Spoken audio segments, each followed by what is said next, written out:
All right, guys. Well, welcome to RPR Discover New Listings and New Prospects.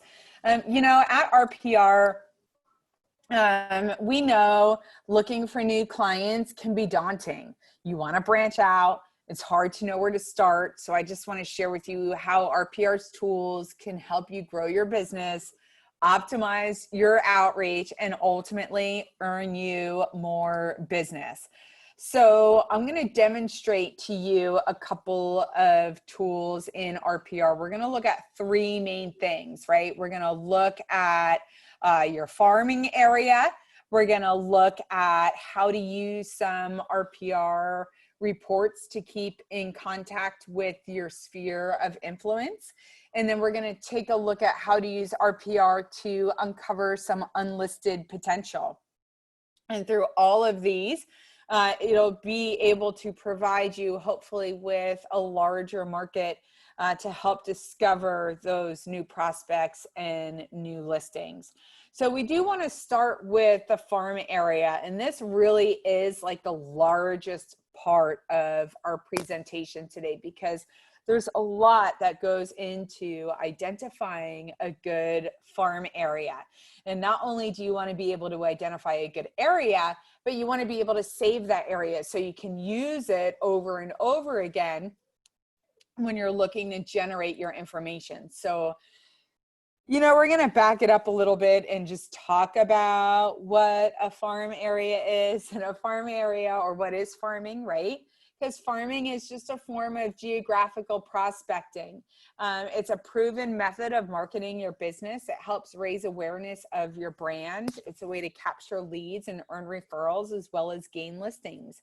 It's also an excellent opportunity to connect with potential sellers as well as for sale by owners. And I just want to comment because the question usually comes up. We do not have for sale by owner listings in the MLS system. The only listings that we have in the MLS are those that get fed in from MLSs that partner with RPR, okay? Because we are part of that NAR umbrella. However, if it is a true for sale by owner property, we do have the public record data for that property in RPR. And there's a lot that goes into choosing a farm area, right? You want to make sure that the farm area is easy to get to. It's within a normal commute. It's something that you can touch consistently every 3 to 4 weeks, because a farm campaign isn't going to work overnight. It's repetition. So you have to be able to identify an area and create a campaign or a touch that goes around that every 3 to 4 weeks. Now, a lot of the times, door knocking was popular, and it's not so popular anymore because of COVID-19, but you still want to be able to do a social media touch, right? You want to be able to do a mailing touch. And even if you can't door knock, agents are still, at least in my area, agents are still doing food drives, and they're collecting goods, and they can flyer their farm area to be able to provide that service for you. So keep in mind that you want to be able to do these types of things within your farm campaign. And you want to make sure that the area has an acceptable turnover rate. And this is something that you can generate really easy within RPR. And you're just taking the number of homes or the number of sales, and you're dividing the number of sales by the number of homes, and you're looking for a 5 to 7% turnover rate or higher. Some other things that you want to take a look at is how is the market doing in that area? Are values increasing, decreasing? What's the list price versus sales price ratio? Is there a high number of distressed properties? How many properties are there, right? Do you want to farm a neighborhood that has 789 properties, or do you want to farm a neighborhood that has 285 properties? These are all things to think about when you're looking to identify a particular farm area. So I'm going to try to jump over into RPR And we're going to take a look at, again, how to use RPR to help you answer some of these questions. So what I want to do first is jump into a search that can help you identify neighborhoods that are good for a farm area. And in order to do that, we're going to jump right into our neighborhoods tab on our search bar. So front and center, RPR homepage, we're going to click into neighborhoods. And I'm going to come in, I was going to use Ventura, but if I go back to our Q&A, I'm going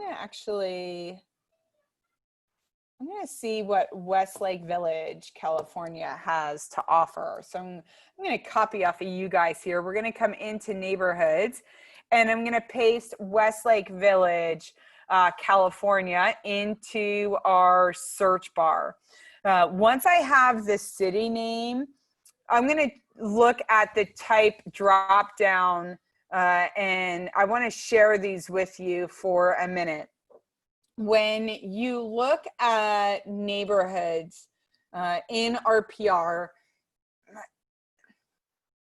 one of the neighborhood options could be to get local demographics, right? And there's different ways to pull in demographics. So if I'm looking at Westlake Village as a whole, I can put this type operator to exact. And when I click on this magnifying glass, we're going to take a look at Westlake Village. Okay, we get that median estimated home value. We have change month over month. We have change year over year. And then we can take a look at the housing breakdown for the area. We can take a look at the people breakdown for the area. We can take a look at the economy and we could take a look at the quality of life. So all of this is demographic data, right? It comes from US Census information. It's updated quarterly or annually, depending on how often it goes. But I want to go back to our homepage. And essentially, we're going to do the same thing. We're going to look in Westlake, California, but this time we're going to change that type operator to within, because we don't want to farm Westlake Village, California as a whole. I want to look at the neighborhoods within Westlake Village in California. So I'm going to change that little type operator to within, and then I'm going to click on that magnifying glass. And it's going to load the map, right? And then I'm going to come in here and I'm going to max this out to 100 because there's 18 neighborhoods. We have Westlake Village, like that has 3,000 homes. No, thank you. We have Parkwood Estates. We have Three Springs. We have South Shore. So you could come in and pick any or look really at any of these neighborhoods. And some of them have, you know, are a little bit larger than I would like, but you do have the ability to come in and say, hey, let me look at all of the communities within Westlake Village, and you can start to identify neighborhoods. Maybe you want to take a look at neighborhoods based off of median home value. Maybe you want to take a look at neighborhoods that have had at least 5 to 10% property value growth year over year.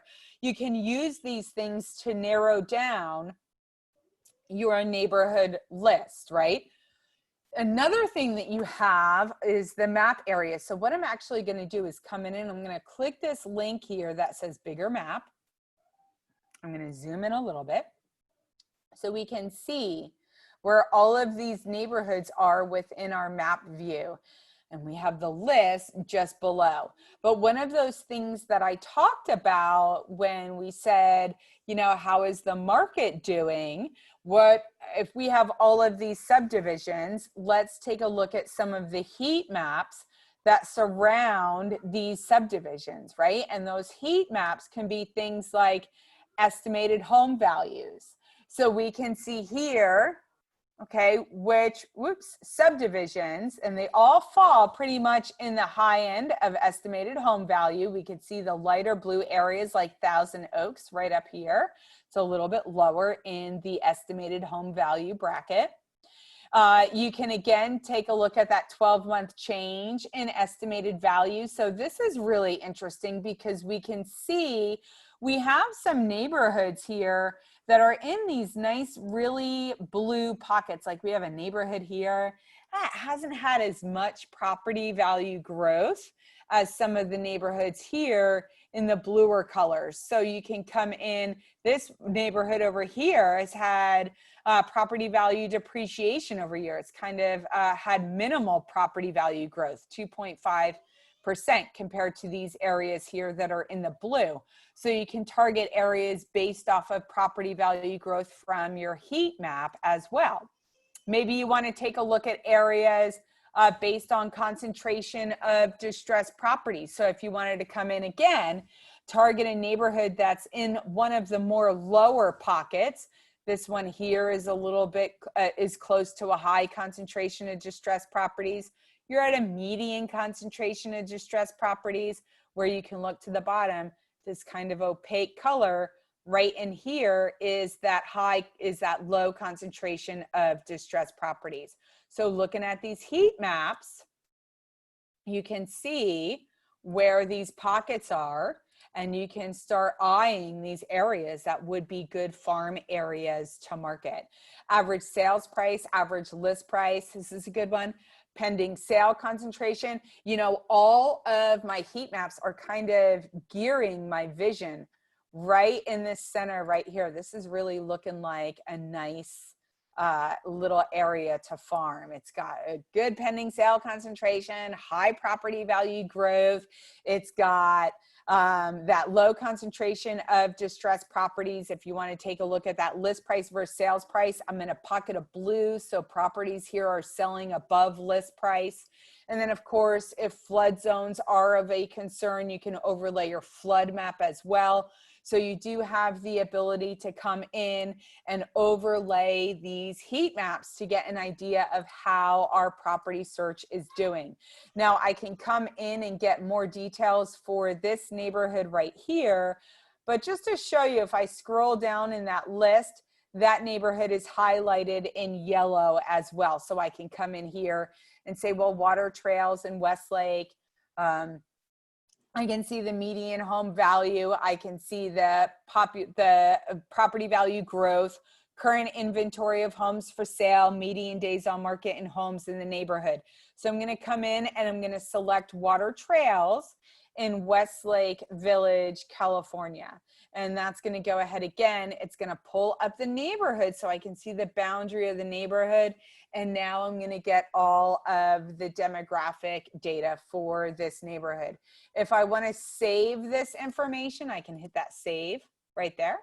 And we can then have a saved search for Water Trails in Westlake, California. Now, before we get to the demographic data, which is great for targeting people in your sphere of influence, we're going to step away, and what we want to do is be able to pull up all of the parcels in this area as well. So in order to pull up all of the parcels in Water Trails, I'm just going to scroll down a little bit. And when I start to scroll down a little bit on the right-hand side, you're going to see Water Trails in Westlake Village. And there's a link right here that says find properties here. And I'm going to go ahead and click on it. And it's going to pull up, I'm going to max this out to 100. It's going to pull up all 668 parcels in that subdivision. Now I want to go into the bigger map, and there's a reason why I want to go into the bigger map. And the reason being, again, when it comes to identifying a good farm area, you want to make sure that the number of properties in your farm area is a manageable number of properties. So maybe I only wanted to farm half of this subdivision. I still have the ability in my map view to use my map tools to help me redefine my area, right? So I'm going to come in, I'm going to draw my shape, I'm going to do a polygon, and I'm going to come in and I'm literally going to cut this neighborhood in half. Okay. I'm just going to draw a boundary around half of this neighborhood.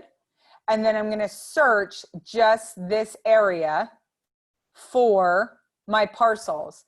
And that's going to give me 375 parcels to farm. And I still have the ability to come in and I can search this area. I can edit this search area if I need to. And I can also save this search area. So this is my farm for West Lake Village. Okay. Click OK. And then I have my custom farm area for this market. Let me know, guys, through that Q&A if you weren't able to follow me on how I did that. I want to make sure that we're all on the same page.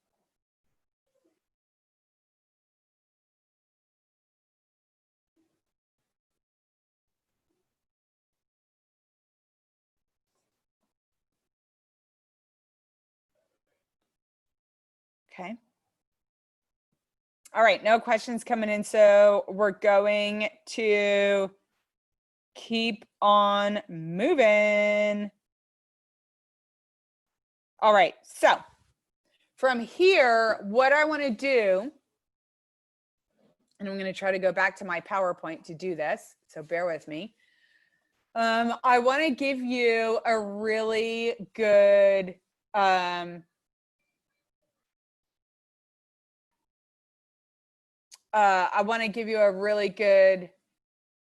example of how to generate a turnover rate.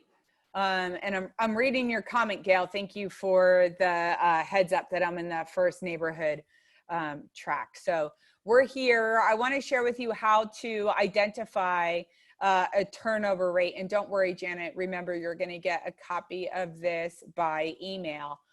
So you'll be able to come back and watch to follow along. But in order to use RPR to identify a turnover rate is fairly simple. Now, why do you want to identify a turnover rate? A turnover rate helps you to determine how many properties are turning over in that farm area annually, right? So you can kind of get an idea if properties are selling, if you're going to get that return on your farming investment, you want that ROI, right? So if you're looking at a particular neighborhood and the turnover rate in that neighborhood is 2%, you know, that could be a really small number of homes that are selling annually. Where if you can find a neighborhood that has a good, 5 to 7% turnover rate or higher, then you have a good opportunity to get into that farm market and get a listing or 2 or 3 where you're going to get that return on your marketing investment. And a turnover rate is really just a little bit of math. So what you want to do is identify the total number of homes in an area, and you want to identify how many homes sold in the last 12 months. And then you're going to divide the number of homes sold to the number of homes in the area. And that's going to give you a decimal, which you multiply by 100 to get a percentage. So I want all of you to pull your phones out, take a picture of this slide so you get a copy of it, right?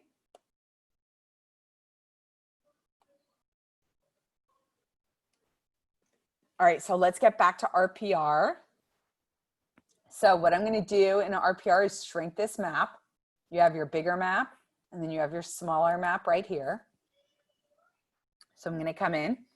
We have 375 homes in this area now.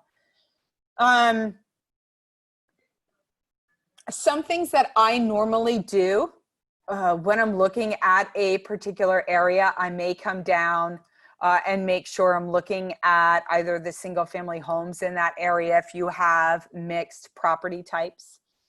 If it's a mixed development and you still have vacant lots that are available, maybe take those vacant lots out, right? So you can always scroll down and you can pick the specific property type that you're looking for.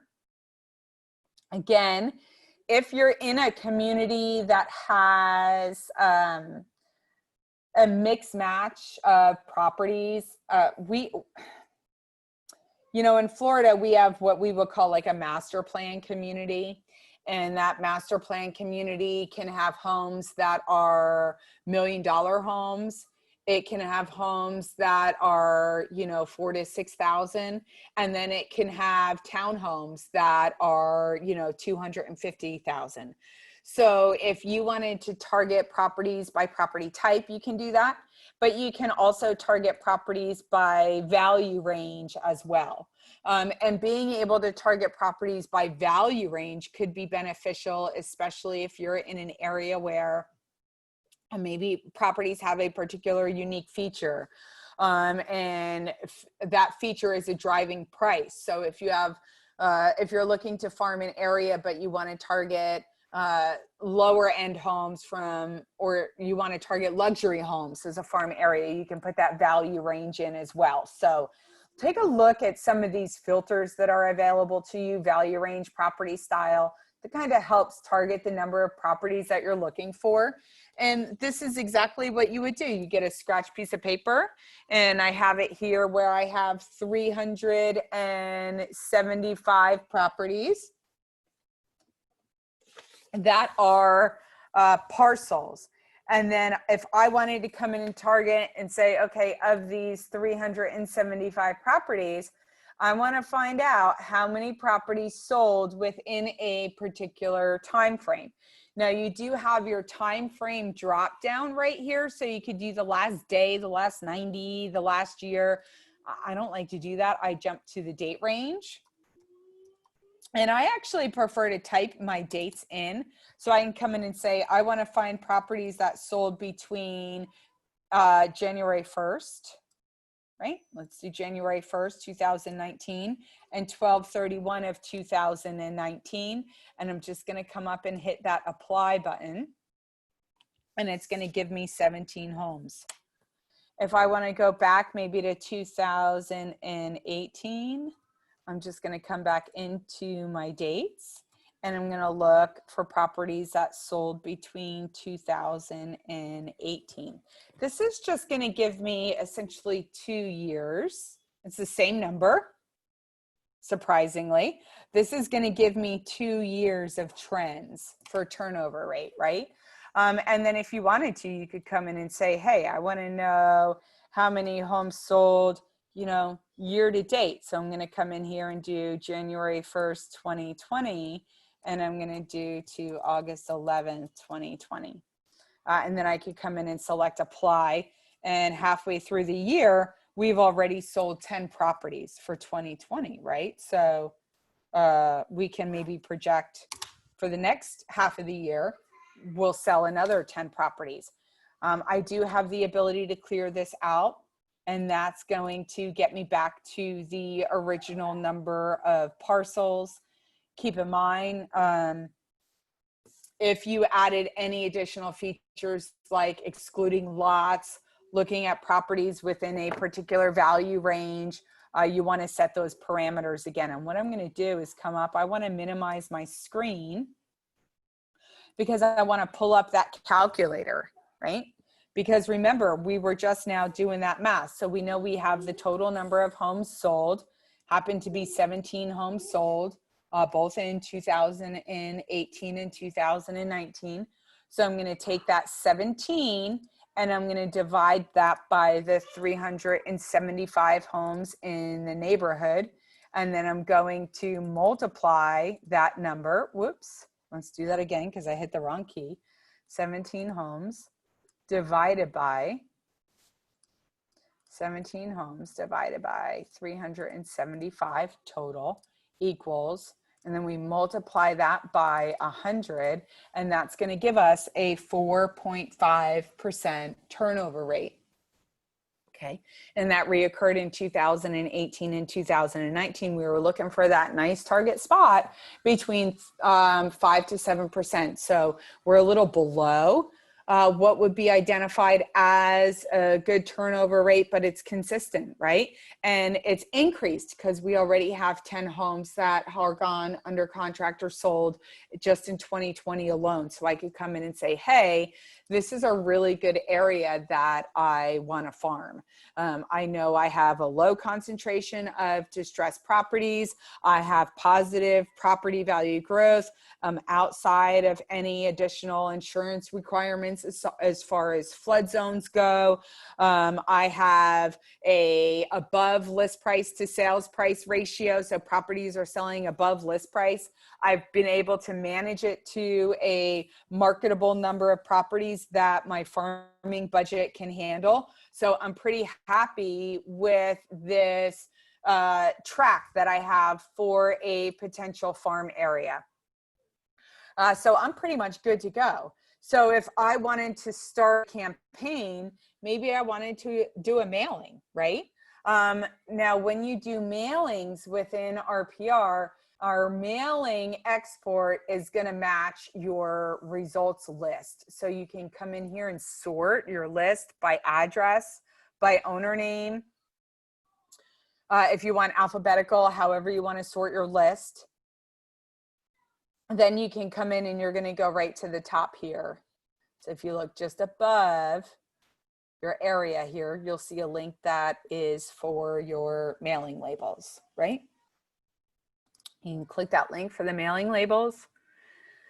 And it's going to open up a dialog box. You have 3,000 mailing labels that you can, no, 2,000 mailing labels that you can export on a monthly basis. Your ability to export mailing labels is dependent on county regulations. There are some markets across the country that prohibit the use of public record data for marketing mailing. So if you are in one of those markets, you will be prohibited from generating mailing labels. Since I'm using Westlake Village as a demo area, and I was able to click in and actually get to my mailing label format, this particular location is not prohibited.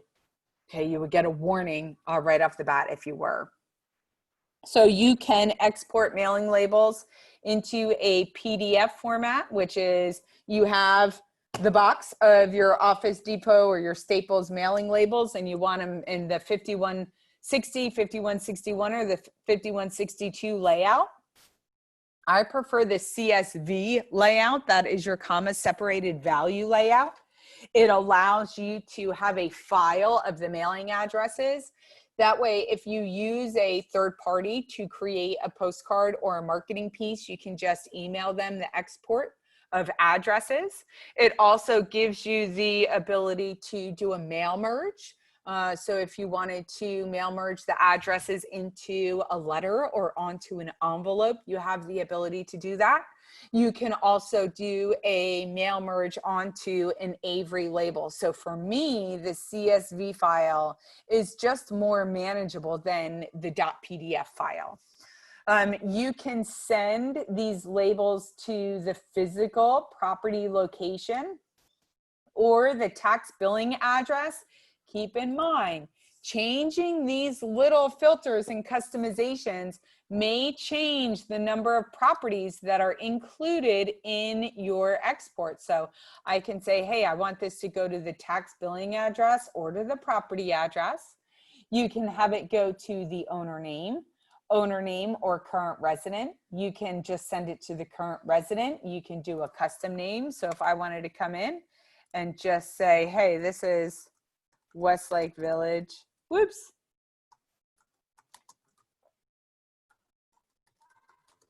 Westlake Village resident, I could do that.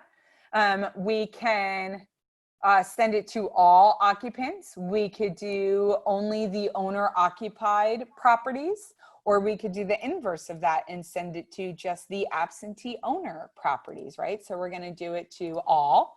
We can exclude currently listed properties. We automatically exclude properties on the courtesy business do not mail distribution list. This is not like the federal do not call list. However, as a courtesy, we default to exclude those. And we also exclude properties with incomplete addresses. And then you can just hit that export button.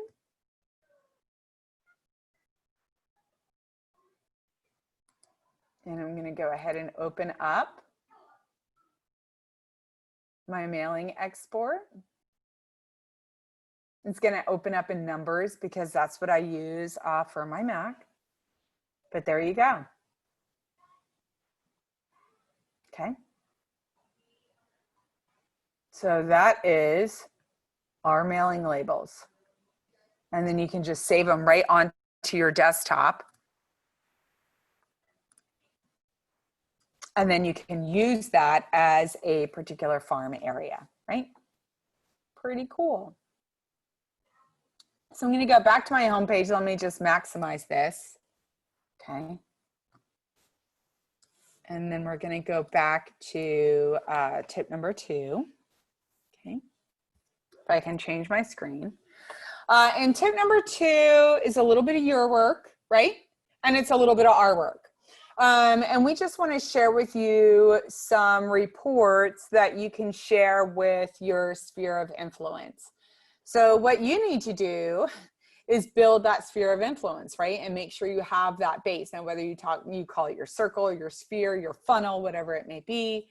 These are your current clients, your past sellers, past buyers, your businesses, your neighbors. And what you want to do is be able to incorporate these people into different touch campaigns and social media campaigns. And we have 2 reports within RPR that can help you with that type of campaign. That is your neighborhood demographic report, as well as your market area activity report. So in order to do those, there's a couple of different ways that you can create those reports within RPR. So of course, we can go into neighborhoods again, right? We can type in Westlake Village, do our within, run our search. Oh, that gave me Thousand Oaks. Let me go back. Neighborhoods. I don't want to, Westlake Village, California. I'm going to do within, and I'm going to click on that magnifying glass. Again, we're going to get all those different tracks, right? I'm going to go back to my list view. And let's take a look at the same one we were looking at. Okay, so we're going to come into this area.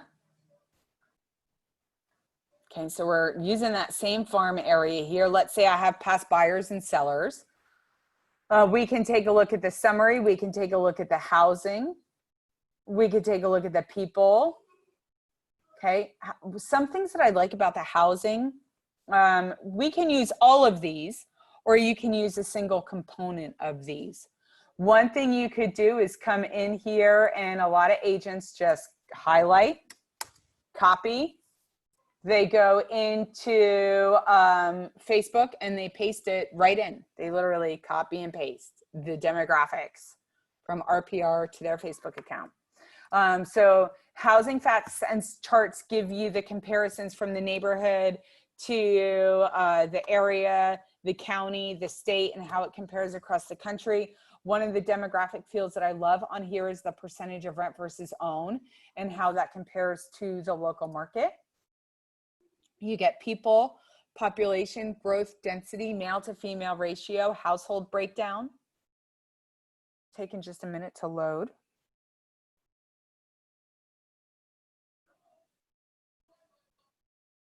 So you get all that information, economy, job growth, unemployment.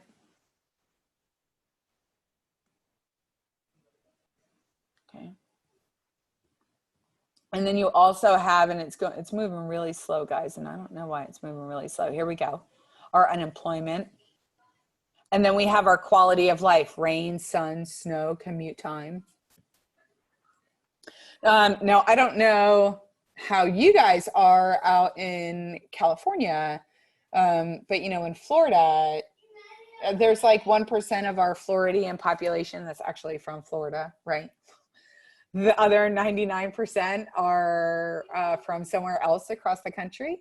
I'm from New Jersey, and the great thing about a lot of these social media channels is that I have the ability to build my social media sphere of influence for where I grew up in New Jersey. So something like the quality of life, where I get rain, sun, snow, you know, I can come in and take this page and create a report. And in the month of February, I can share the quality of life report with my sphere of influence and my circle of friends that live in the state of New Jersey, and say, hey, are you sick of winter yet? Have you ever thought about moving to Florida? Here's our days of full sun. You know, here's our average monthly temperatures. So all of that information is available through the demographic data. So I can come in and create a report. Again, if I'm creating these neighborhood demographic reports, right, I can create one report that has all of the components just by selecting run report. But I can also come in and create a report just with the quality of life, right? So I have the ability to come in and say, hey, I just want that one page of the report, and then I want to be able to generate that information and share it with my past clients, right? So you do have the ability to target areas based off of that neighborhood report. Okay. Another thing I want to share with you, and I'm going to go into all properties to do this, and I'm going to pull up Westlake Village in California. This is going to be way outside what we want to do, but I'm going to go ahead and pull up, actually, let's do market area activity for Westlake Village, California. So I'm going to come in, I'm going to do market activity. I'm going to show changes in the last month. I want all changes, and I'm just going to click on this magnifying glass. And what this is going to load is all of the activity over the last month. And I'm going to go into my bigger map, and I want to go into our show geographies, because you can create some marketing reports off of our geographical boundaries. And this is if you wanted to target people for a particular school zone. Maybe you wanted to target people within a particular neighborhood or within a particular census tract or zip code. You can come in here and say, hey, I want to get a breakdown of zip codes. I want to get a breakdown of neighborhoods. Take a look at your neighborhoods. You have your micro neighborhoods, so I can come in. If I back up on these borders a little bit, right? I can see all these cool geographical boundaries. So if I wanted to farm South Shore Hills over here, once I click on this geographical boundary, which is a micro neighborhood, I can create a market area activity report. I can create a neighborhood boundary or a neighborhood report, or I could search in that geography. So the reports that you want to pull for your sphere of influence is the neighborhood demographics, as well as the market area activity. So I could come in here, let's just stick with the neighborhood that we were using. I can now come in and say, hey, I have potential leads that are coming in that I'm nurturing that are interested in listing their home, and there are 2 or 3 in this subdivision. So I want to come into this subdivision and I want to create a market area activity report for those sellers or those potential sellers. And I want them to get a market snapshot, which is going to include some heat maps for home value overviews, estimated home value, 12-month change in estimated value, concentration of distressed properties, sales price, list price. I want them to see all of the activity for the last 6 months. And I want them to see not all of the activity, but the new listings, the pendings, the price changes, and the recently sold. And I want it just for single family homes, just within a particular value range, or these beds or these baths. And then you can come in and run that report, and it's going to go ahead and generate that report. So you do have the ability to create the market area activity report and the neighborhood report. These are kind of interchangeable, right? And then of course, don't forget, guys, we had that save search as well. So remember, we save that search. So when you're coming in and you found that target area, you can always go to that save dropdown and you can say, hey, I want to pull my farm area and I want to run a market area activity report for this area. So it's going to pull that custom area to identify potential changes that have occurred within that period of time. So you can use those custom boundaries. You can come in and do a neighborhood search. You can do a market area activity search, and you can use a map-based search to create those reports. So to access those reports, we're just going to go to the reports page at the top. And a lot of the times, guys, you can come in and say, hey, let's take a look at that neighborhood report, right? This was that single page, I think, or this is all of them. Now, when I generated this report, you guys, the Century 21 Everest are a brand partner, right? So the reports are already going to have that brand recognition in there. And look at all of these custom reports that your brokerage has uploaded for you guys to include in the RPR reports that you can create. So you get the story of your brokerage. You get your industry statistics for your brokerage. You get your global campaign, right? This you guys, this just makes my heart happy when I see where your listings go. This is such a great resource to give consumers the true capacity of what the power of syndication can do for their properties. You get community giving. So, and then you get the neighborhood housing stats and charts.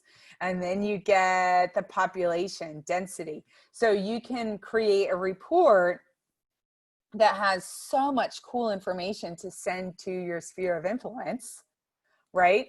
Or you can come in and say, hey, all I want is this one page that talks about the quality of life, rain, sun, snow, commute time, right? Average monthly temperatures. That's pretty much your report. So you can go as in-depth or as surface level as you want to go.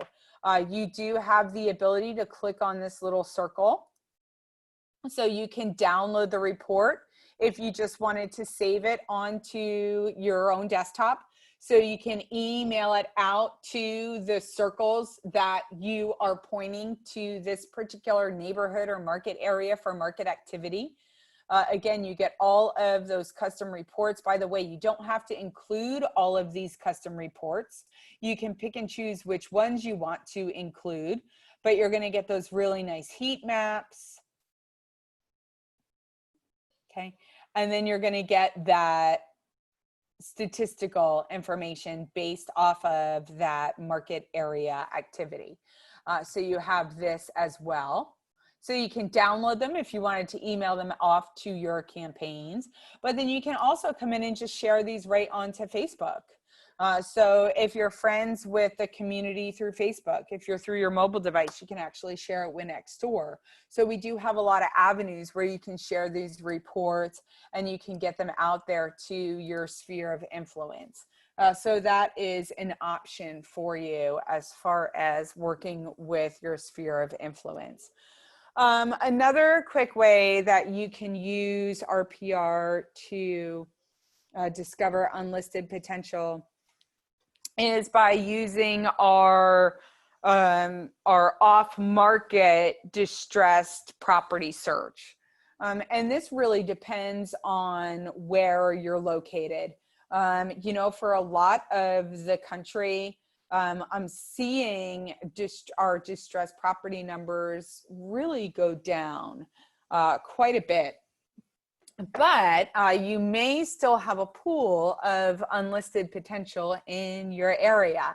So you can come into the all properties search. Again, I'm going to type in Westlake Village, California. And then, oh, let me put my little space in. I'm going to go to the advanced operator for this. And then right in the middle almost, right, we have a show option, which means, hey, our all properties search is essentially a public record search.